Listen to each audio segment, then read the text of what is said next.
Japan. Markii aad maqasho daawada magaca Japan, waxaa kugu soo dhacaya mid ka mid ah dawladaha dhanka tiknoolajiga iyo horumarka aqoonta ka gaaray halkii ugu sarreeyay.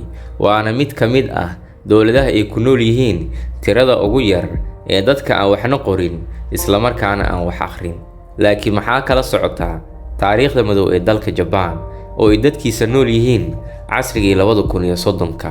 Horaantii qarnigii 19aad waxay aasaaseen koox qarsoodi ah oo sameysay tijaabooyin ee baaritaano hubka biologiga ah kuwaas oo lagu fulinayo bini'aadamka.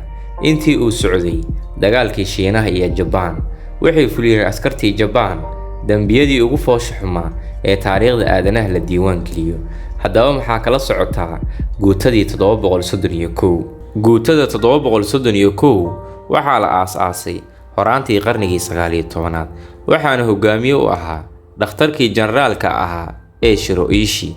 Sida guud waxay ku magacaawnayeen koox soo saarta biyaha sifeysan meel u dhow deegaanka Manchuria, laakiin xaqiiqdu taas way ka duwaneed oo waxay fulin jireen horumarinta hubka halista badan ee biologiga. Sanadii 1932 waxaa la howlgeliyay dhakhtarkan generaalka ah, wuxuuna dhisay xero military oo isugu keeno maxaabiistii dagaalka meel u dhow gobolka Manchuria oo xilligaas ay gumaysan jireen Jabaaniisku, dhul ahaanna haatan ka tirsan dalweynaha Shiinaha.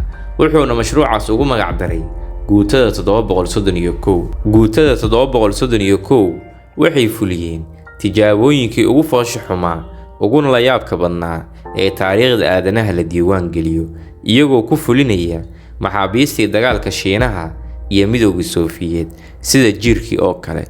Weliba baaritaano waali ah waxaa gacanta guutadan ku baxay in ka badan 10,000 oo maxaabiis dagaal ah, kuwaasoo laga kala keenay Shiinaha, jasiirad oo ekaha Kuuriya, dalka Mongolia iyo Midowga Soofiyeed. Tijaabooyinkii bahalnimada ahaa ee guutada 731 waxaa ka mid ahaa in maxbuuska lagu sameeyo qaliin toos ah isagoo aan qaadan wax darooga ah, ayagoo ka baqaya baariyaashu in daawada suuxdimada ay wax ka bedesho natiijada baaritaankii la sugayay.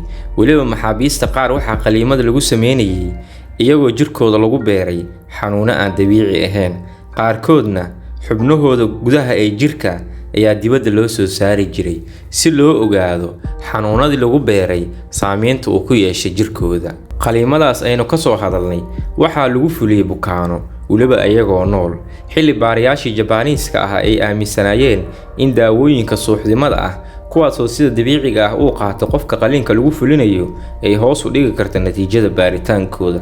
Sidoo kale qaliimadaas waxaa lagu fuliyay haweenka uurka leh ayagoo la soo saarayo ilmahooda uurku jirka ah si baaritaan loogu sameeyo qaabka ay hooyadu xanuunada ugu gudbin karto ilmaheeda xilliga uurka. Sidoo kale guutadu waxay fulin jirtay tijaabooyin dhanka hubka ah, waxay maxaabiista u sameyn jireen tiirar waliba masaafooyin kala fog, waxayna u adeegsan jireen bartilmaameedyo toos ah si loo ogaado heerka waxyeelada hubabka kala ah, bumbooyinka, hubabka kiimikaaliska ah iyo kuwa qaraxa sameeya. Sidoo kale guutadu waxay sameyn jirtay tijaabooyin la yaab leh, waxaana ka mid ahaa in maxaabiista ay ku xiri jireen meelo sare ayagoo madaxa u hoos marinaya si loo ogaado waqtiga uu sii noolaan karo qofka aadanaha ah.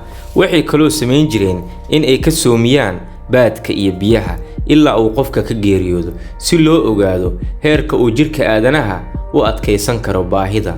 Kadib isdhiibidii Japan ee dagaalkii labaad ee dunida, Mareykanka waxay u degdegeen la wareegidda xeradan si ay wax uga ogaadaan natiijooyinkii ka dhashay tijaabooyinkii bahalnimada ahaa ee meesha ka socday iyo inay wax faa'iido ah ka helaan iyo in Soofiyeedka laga hor istaago inay goobta u soo dhawaadaan, taasoo Mareykanka ku noqotay fadeexad caalami ah gudaha shacabweynaha Mareykanka kadib markii ay banaanka keentay saxaafadda madaxa bannaan howlaha xerada ka socda ilaa laga gaaro heshiiskii Mareykanka iyo Ruushka kaasoo ka hortagayay adeegsiga iyo horumarinta hubka halista badan ee biologiga. Guutadii sirta ahayd ee Japan waxay ka tilaabeen qiyamkii iyo dhaqamadii aadanaha, waxay ka gudbeen xeyndaabkii bini'aadanka, waxay geysteen dambiyadii ugu foosho xumaa uguna bahalsanaa ee taariikhda aadanaha la diiwaan geliyo.